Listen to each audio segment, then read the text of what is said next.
유학을 가고 싶거나 외국에서 취직을 하고 싶다면 전 세계에서 인정되는 토플을 봐야 한다는 건 모두들 알고 계실 겁니다. 토플이라는 시험도 시간이 지남에 따라서 계속 변하고 있는데요. 그에 발맞춰서 2021년 8월 새로운 시험이 출시되었어요. 그 새로운 시험의 이름은 TOEFL Essentials이고요. 유학을 생각하고 계시는 분들을 위해서 제작된 시험인 만큼 토플 IBT나 IELTS와 비교했을 때 시험을 보는데 걸리는 시간도 그리고 비용도 모두 반으로 줄었다고 하네요. 와, 시험 시간도 시간이지만 비용도 반으로 줄었다고 하니까 확 달라진 게 느껴져요. 그죠? 마침 토플 주관사인 ETS에서 TOEFL Essentials를 직접 체험해보고 제 의견을 공유해달라는 영상 제작 의뢰를 해주셨어요. 와, 김승규 정말 출세했습니다. ETS에서 이런 영상 제작 의뢰도 받고 말이죠. 고생했어. 그래서 제가 지금까지 조사 정리한 내용들과 직접 시험을 2번 보면서 경험한 것들에 대해서 여러분들에게 간략하게 소개해드리도록 할게요. TOEFL Essentials가 무엇인지를 효과적으로 설명드리기 위해서는 TOEFL IBT에 대한 이야기를 하지 않을 수 없을 것 같은데요. 여러분들이 지금까지 해오신 한 번쯤 들어본 TOEFL 하면 떠오르는 딱 그 시험이 바로 TOEFL IBT입니다. 이 TOEFL IBT는 응시장에서 또는 집에서 시험을 볼 수가 있고요. 읽기, 듣기, 말하기, 쓰기 이렇게 총 4개의 영역을 120점 만점으로 평가하죠. 미국, 영국, 캐나다, 호주 등에서 유학을 하셨거나 취직을 해보신 분들이라면 굉장히 높은 확률로 이 토플 시험을 보신 적이 있으실 거예요. 그리고 이렇듯이 이미 널리 인정받고 있는 TOEFL IBT를 제작해온 ETS에서 제작한 시험이니만큼 TOEFL Essentials도 많은 기관들에서 인정하는 믿고 볼 수 있는 시험이다 라고 생각을 해주시면 될 것 같아요. 거기에 덧붙여서 시험 시간도 그리고 비용도 반으로 줄었기 때문에 기존 시험들과 비교했을 때 훨씬 더 편리하고 부담 없는 시험이구나 라고 생각을 해주시면 될 것 같습니다. 그럼 지금부터는 조금 더 구체적인 얘기를 해보도록 하겠습니다. 먼저는 가격에 대해서 얘기를 해볼 텐데 기존 TOEFL IBT의 비용은 $220고요. IELTS 같은 경우에는 응시료가 26만 원 정도 하는데요. 보통 이런 시험을 딱 한 번만 보시는 그런 경우는 없습니다. 내가 원하는 또는 필요로 하는 점수를 얻을 때까지 여러 번 이렇게 시험을 보시게 되는데 그런 것들을 생각했을 때 이 가격이 부담스러운 게 사실이죠. 그리고 이 점을 ETS가 고려를 했는지 TOEFL Essentials의 시험 비용은요 $110 입니다. 물론 $110라는 비용도 아예 부담이 없다라고 말을 할 수는 없겠지만 다른 비용과 비교했을 때는 훨씬 더 부담이 줄어들었다는 점 많은 분들이 공감하실 것 같습니다. 그리고 여기에 덧붙여서 많은 분들이 이런 시험을 보실 때 부담스러워 하시는 것 중에 하나가 바로 시험 시간인데요. 한 자리에 앉아서 3시간 동안 영어 문제를 막 이렇게 푸는 거 많이 해보지 않으신 분들에게는 꽤나 힘든 일이 될 수밖에 없습니다. 방금 제 말을 듣고 와 저거 완전 내 이야기인데 라고 공감하신 분들이 계시다면은 TOEFL Essentials가 굉장히 매력적으로 느껴지실 것 같아요. 왜냐면 이 친구는요 시험을 보는데 1시간 반밖에 걸리지 않거든요. 근데 참고로 시험 시간이 반으로 줄었다는 얘기를 듣고는 오히려 걱정을 하시는 분들도 계실 것 같아요. 뭔가 시험 시간이 준 게 나한테 불리하게 작용되는 건 아닐까 하는 걱정, 이게 하게 되거든요. 이 시험을 보는 우리 같은 사람들에게는 모든 소식에 이렇게 민감하게 반응을 할 수밖에 없는데 결론부터 말씀드리자면 그런 걱정은 안 하셔도 될 것 같습니다. TOEFL Essentials의 시험 시간이 줄어들 수 있었던 이유는요, Multi-Stage Adaptive Form 형식의 구성을 취했기 때문이라고 하고요. 개인적으로 제가 그냥 궁금해서 이게 뭔지 조금 더 찾아봤는데요. 정리를 해드리자면, 자, 우리가 시험 문제를 이렇게 풀지 않습니까? 그러면 우리의 실력에 맞춰서 다음에 나오는 문제들의 난이도가 바뀌는 거라 그래요. 그래서 짧은 시간에도 이제 우리의 실력을 정확하게 평가할 수 있다고 합니다. 자, 근데 이게 다가 아니에요. 조금 더 본질적인 차이가 TOEFL Essentials에는 존재하는데요. 한마디로 정리하자면 TOEFL Essentials라는 시험은요, 굉장히나 캐주얼해요. 토플 IBT를 보신 분들은 다 공감하실 것 같은데요. 토플 IBT의 리딩 그리고 리스닝 지문들을 보면 난이도도 난이도지만 그 주제 자체가 꽤나 전문적이고 아카데믹한 경우가 많아요. 그래서 과장 요만큼 보태가지고 얘기를 하자면 토플 리스닝 지문 같은 거 이렇게 들으면서 문제 풀고 있노라면 아주 가끔씩 야 내가 지금 영어 시험을 보고 있는 거야? 진짜 대학교에서 뭐 수업을 듣고 있는 거야? 라는 생각이 들 정도라는 겁니다. 그런데 토플 이센셜스는 그렇지가 않아요. 물론 아카데믹한 지문들도 있지만 그에 더불어서 조금 더 일반적인 일상 회화적인 그런 지문들도 많이 출제가 되고 그래서 여러분들이 시험을 보시면서요. 야 뭔가 좀 친숙하다, 부담이 좀 적다라는 느낌을 많이 받으실 것 같아요. 그리고 하나 더 토플 이센셜스가 갖고 있는 굉장히 큰 특징 중에 하나는요. 바로 이 시험을 우리가 집에서 볼 수 있다는 거예요. 맞아요. 토플 IBT도 홈 에디션이라고 해서 2020년부터는 응시장 가서 시험을 볼 수도 있고 집에서도 시험을 볼 수도 있고 이렇게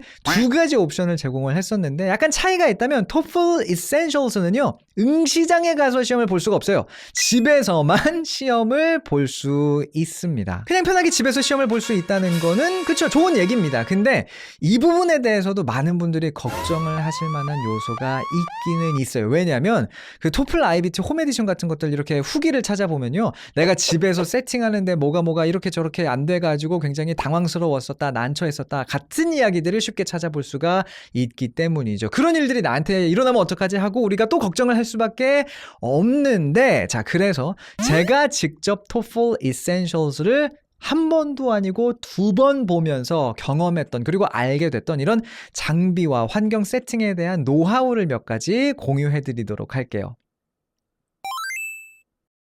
우선은 컴퓨터가 필요해요. 윈도우즈가 깔려있는 PC나 노트북도 좋고요. 아이맥이나 맥북 같은 것들 모두 다 좋습니다.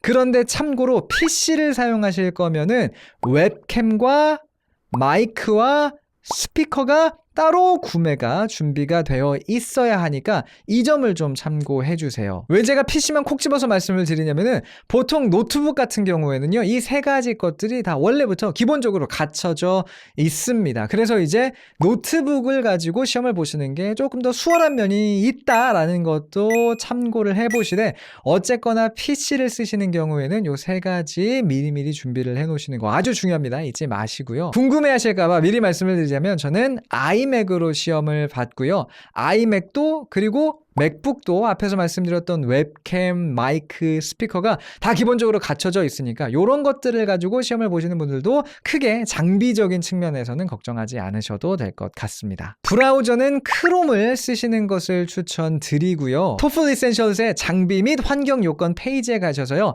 ProctorU 장비 점검 링크를 클릭해서 여러분의 세팅이 문제 없는지 미리미리 확인해 보시는 거 아주 중요하겠습니다. 여기까지는 먼저 장비 세팅에 대한 이야기였고요. 지금부터는 환경 세팅에 대한 이야기를 해보도록 할게요. 환경을 세팅하는 게 뭐지? 궁금해하실 것 같은데 자 먼저 기본적으로 이거부터 짚고 넘어가도록 할게요. 여러분들이 아무리 노트북을 가져다가 시험을 보신다고 해도 카페나 공원이나 도서관 같은 데서는 시험을 보실 수가 없습니다. 아무도 들락날락하지 않는 왔다 갔다 하지 않는 혼자만 있을 수 있는 문을 딱 잠궈 놓을 수 있는 방에서 시험을 보셔야 하고요. 그리고 시험을 보시는 책상 위에는요. 기본적으로 필요한 것들 키보드나 마우스 이런 것들을 제외하고서는 아무것도 위에 놓아두시면 안 됩니다. 근데 딱 하나 책상 위에 두실 수 있는 게 있으니 그게 뭐냐? 바로 이 화이트보드예요. 토플 이센셜스는요 아무래도 집에서 보는 시험이다 보니까 보안상의 이유로 종이에다가 노트 테이킹하는 것을 허락하지 않아요. 그래서 지울 수 있는 마커를 사용하는 이런 작은 화이트보드나 클리어 파일에 들어있는 시트지 한 장을 쓰실 수 있는데요. 저는 이렇게 화이트보드를 사용해서 시험을 봤고 난 저거 없는데 라고 여러분들 걱정하실 필요 없습니다. 다이소에서 어렵지 않게 구매하실 수 있어요. 어떠세요? 여기까지 얘기를 들으시면 와, 집에서 시험 본다고 뭐 되게 까다롭네 라고 생각이 드실 수도 있을 것 같은데, 직접 시험을 봐보니까요, 나름의 그 휴먼 터치가 또 있더라고요. 실제 시험을 보게 되면은 제 시험을 담당하시는 그 담당관 분과 채팅을 통해서 또 음성을 통해서 이렇게 커뮤니케이션을 할 수가 있는데, 그 과정 속에서 이분이 시험 보려면 이렇게 준비하셔야 됩니다 같은 것도 설명해 주시고, 필요하면 제 컴퓨터 세팅도 이렇게 만져주시고 다 도움을 주시더라는 거죠. 참고로 제가 걱정했던 것 중에 하나가 뭐냐면요, TOEFL Essentials의 장비 및 환경 요건 페이지를 보면 카메라는 감독관이 360도 뷰로 방을 볼 수 있도록 움직일 수 있어야 하며, 감독관이 요청할 경우 테이블 위도 볼 수 있어야 합니다 라고 적혀 있는데, 아까도 설명드렸죠. 저는 이제 아이맥으로 시험을 봤고, 아이맥은 뭔가 이렇게 움직이기가 조금 어렵단 말이죠. 그래서 어떻게 이걸 갖다가 360도 내 방을 보여주지? 라는 부분이 살짝 이제 우려가 됐었습니다. 근데 보니까 다 방법이 있더라고요. 그런 경우에는요, 핸드폰의 카메라를 사용해서 내 방을 동영상 녹화를 먼저 하고, 그리고 그 영상을 웹캠을 통해서 담당자분에게 이렇게 틀어서 보여드리는 거죠. 그렇게 하니까 뭐 특별히 어렵지도 않았고, 그리고 이렇게 저렇게 하면 됩니다라는 설명을 그 담당관분이 너무나 잘해주셔서 뭐 아무런 문제 없이 스무스하게 다 이렇게 진행이 됐었습니다. 그래서 결론적으로 제가 받은 인상은 뭐였냐면요, 이 담당관분이 우리를 떨어뜨리려고 마음을 먹은 그런 분들은 당연히 아니고, 우리가 문제 없이 시험을 볼 수 있도록 챙겨주시는 분들이구나 라는 생각을 좀 많이 하게 됐었던 것 같아요. 그래서 앞에서 제가 말씀드렸던 그 몇 가지 미리 준비해야 될 사항들만 여러분들이 잘 챙겨 놓으시면 큰 이슈 없이, 문제 없이 시험 잘 보실 수 있을 거라고 생각이 됩니다. 자, 그럼 이제 제 점수를 공개하도록 하겠습니다. 제가 9월 19일 그리고 26일 이렇게 이틀에 걸쳐서 2번 시험을 봤고요. 모두 일요일이었어요. 먼저 9월 19일 날 봤던 시험의 점수부터 공개를 하도록 하겠습니다. Reading 12점 만점이죠. Listening 12점. Speaking 12점. Writing 10점, 10점이 나왔어요. 10점이 11점도 아니고 10점이 나와가지고, 그래서 토탈 점수가 이제 11.5점이 나왔는데, 토플 IBT 점수로 이렇게 환산을 해보면 뭐 대략 한 110점 정도 되는 그런 거다라고 하더라고요.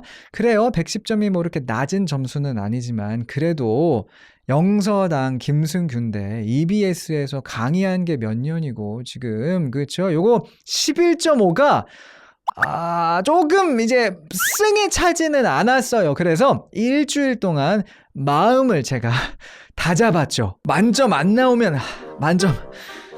그렇게 일주일이 흘러서, 자, 9월 26일 날 두 번째 시험을 봤죠. 점수 발표합니다. Reading 12점, Listening 12점, Speaking 12점, Writing이 문제였잖아요. Writing 12점으로 자, 토탈 점수 12점 만점을 받게 됐습니다. 와, 이 점수 받고서는 얼마나 기쁘던지. 사실 제가 이 점수를 얻다 낼 거 아니잖아요. 저는 유학을 간 게 아닌데 여러분들한테 공개한다고 하니까 이게 막 손이 저리고 막 긴장이 돼가지고, 어쨌거나 다행히 만점을 맞았다라는 거 이렇게 또 말씀을 드릴 수 있어서 너무 기쁘다. 정말 다행입니다. 정말 다행이에요. 근데 중요한 건 뭐 사실 제 점수보다도 이 시험에 대한 제 경험이겠죠. 그래서 몇 가지 좀 정리를 해드리자면, 가장 눈에 띄는 것은 TOEFL Essentials라는 시험이 아까도 말씀을 드렸었죠. 훨씬 더 캐주얼해졌다는 거예요. 특히나 리딩과 리스닝 지문이 훨씬 더 단순 명확해진 느낌이 있어서 문제를 푸는 내내 뭔가 어떤 그 부담이 훨씬 적었습니다. 그리고 되게 재밌는 게 있었는데요. 스피킹 섹션에 에코잉 문제가 있더라고요. 저희 영서당TV 꾸준히 시청해주신 분들은 제가 이런 이야기 하는 거 한 번쯤은 보신 적이 있으실 겁니다. 많은 분들이 리스닝 실력 향상시킨다고 또는 스피킹 실력 향상시킨다고 섀도잉이라는 거를 하시거든요. 혹시나 모르시는 분들 계실까봐 섀도잉이 뭔지 잠깐 설명을 드리자면, 음원을 들으면서 거의 동시 통역하듯이 그 음원을 따라 말하는 게 섀도잉이에요. 예를 들어서 My name is Ray라는 문장을 내가 섀도잉 쉐도잉 한다고 하면은 my 내 name is Ray 이렇게 따라하는 거죠. 이게 혼자 하려다 보니까 쉐도잉이 잘 안 됩니다. 쉐도잉이라는 게 좀 혼자 하기가 어려운 거예요. 근데 감은 아마 좀 잡으실 수 있을 것 같아요. 포인트는 근데 뭐냐면 이 쉐도잉이라는 게 상당히 어려워서 제가 여러분들에게 보통 추천을 드리지 않는다는 거죠. 그 대신에 에코잉을 하세요라고 말씀을 드려요. 그럼 에코잉은 뭐냐면 자, 한 문장을 다 듣고 그리고 그 문장을 따라하는 거예요. My name is Ray. 들었으면 거기서 이제 음원 멈춰놓고 My name is Ray 라고 따라 말하는 게 요게 이제 에코잉인데 이 문제가 TOEFL Essentials 스피킹 유형에 있더라는 거죠. 그래서 그 문제 유형 딱 보자마자 야 이거 내가 이거 가가지고 이거 한 번 더 요거 나왔다고 좀 이렇게 좀 설명 들을 수 있겠구만 이제 어깨가 막 이렇게 자신감 막 해가지고 문제를 푸는데 근데 진짜 웃긴 건 뭐였냐면 문제가 너무 어려운 거예요. 8문장을 듣고서는 따라 말해야 되거든요. 처음 한 두세 문장은 전혀 문제가 없었습니다. 정확하게 따라 말했어요. 근데 점점 이제 뒤로 가면 갈수록 문장도 길어지고 이러다 보니까 제가 중간에 한번 이렇게 헛웃음이 나오더라고요. 못 따라 하겠는 거예요. 저도 그래서 제가 얼마나 당황했을지가 느껴져요. 제가 여러분들한테 에코잉 진짜 좋으니까 많이 하세요라고 했고 토플 에센셜스 에코잉 문제가 나왔는데 그거 틀려가지고 제가 스피킹 점수가 만점이 안 나오면 진짜 체면이 뭐가 됩니까? 그래서 정말로 처음 에코잉 문제 그거 풀었을 때 제가 한 6번 문제쯤에서 약간 헛웃음을 지은 게 녹음이 어딘가 돼 있을 겁니다. ETS는 그 자료를 갖고 있을 거예요. 물론 제가 그걸 여러분들에게 보여드리지 못하지만 근데 결론을 말씀드리자면 아까 이제 공개했잖아요. 저 스피킹 점수 2번 다 만점 나왔단 말이죠. 그래서 그냥 제가 추측컨대 에코잉 같은 경우에는 모든 문장을 완벽하게 따라 말하지 않아도 만점 주나 보다라고 생각이 들어요. 그렇다고 이제 제가 한 말 여기에 또 너무 의존해가지고는 야 에코잉은 안 해도 된대 뭐 이렇게 오해하시면 안 되고 자 열심히 해야죠. 열심히 해야 되되 제 경험은 그랬다는 거 참고로 좀 말씀을 드리고 싶었고요. 그리고 또 하나 좋았던 게 뭐가 있냐면요. 아마 한국 사람이라면 대부분 어떤 그 좋아하실 만한 내용일 것 같은데 시험 점수가 빨리 나옵니다. 일반적으로 시험 보고 나서 6일 후면은 점수 확인이 가능하고 8일 후면은 PDF 버전까지 다운로드 받을 수 있다고 적혀 있었는데 실제로 그러더라고요. 제가 2번 다 일요일 날 시험을 봤는데 첫 번째 시험 같은 경우에는 금요일 오후에 확인을 할 수가 있었고요. 성적을요. 두 번째 시험 같은 경우에는 토요일 오후에 확인을 할 수가 있었어요. 그래서 정말로 6일 정도 기다리면은 점수 확인할 수가 있구나라는 거 제가 직접 이제 확인을 한 부분이니까 자신 있게 말씀드릴 수가 있을 것 같고 저도 이제 제 시험 점수가 궁금해가지고 계속 이제 막 목요일부터 들어가 봤거든요. 근데 굳이 그럴 필요가 사실 없었던 게 뭐냐면 시험 점수가 나오면요. 이메일로 알려줘요. 그냥 이메일이 오나 안 오나만 보다가 이메일 왔네 하고 딱 들어가 보면 여러분들 시험 점수가 따끈따끈하게 이렇게 준비가 되어 있는 거 보실 수가 있을 겁니다. 근데 사실 뭐니 해도 가장 중요한 건 그래서 이 TOEFL Essentials 보면은 내가 대학을 가는데 도움이 되는 게 맞나요? 라는 점일 것 같아요. 사실 TOEFL Essentials는요. 정말 출시된 지 얼마 되지 않았어요. 그럼에도 불구하고 TOEFL IBT가 이미 전 세계적으로 널리 신뢰를 받고 있는 만큼 미국의 MIT, 코넬, 카네기 멜론, 캐나다의 오타와, 영국의 에딘버러 대학 등 전 세계 180개가 넘는 대학교에서 이미 TOEFL Essentials를 인정하고 있다고 하네요. 그리고 또 시간이 지나면 이 TOEFL Essentials를 인정해주는 기관이나 학교가 점차 더 늘어날 것으로 예상이 되는데 어쨌거나 가장 확실한 것은 여러분들이 관심 있게 지켜보고 계시는 곳에서 TOEFL Essentials를 인정하는지를 개별적으로 확인하는 거겠죠? 요거는 잊지 않아 주셨으면 좋겠어요. 이렇게 이번 영상에서는요. TOEFL Essentials가 무엇인지에 대해서 간략하게 소개를 드려봤습니다. 제 개인적인 의견을 좀 말씀을 드리자면 우리가 유학을 갈 때, 이민을 갈 때 또는 해외에 취직을 하려고 할 때 볼 수 있는 시험의 종류가 늘어나는 것은 굉장히 좋은 일이라고 생각이 들어요. 그만큼 우리 입맛에 맞는 시험을 우리가 골라볼 수 있다는 거고 그것은 결국 우리가 이런 시험을 볼 때 느끼게 되는 부담감이 줄어든다는 뜻이기 때문이죠. 그리고 그런 맥락에서 TOEFL Essentials는 많은 분들이 선호하실 만한 그런 장점들을 많이 가지고 있는 것 같아요. 그래서 TOEFL Essentials가 뭐지 궁금해 하셨던 분들에게 오늘 영상이 큰 도움이 되었으면 하는 바람입니다. 제 바람만큼이나 오늘 영상이 도움이 되셨다면 좋아요와 공유 그리고 구독 부탁드리고요. 혹시나 질문이 있으시면 댓글로 남겨주세요. 제가 알고 있는 한에서는 최대한 답변 드리도록 하겠습니다. 그럼 우리 다음 영상에서 또 만나도록 해요.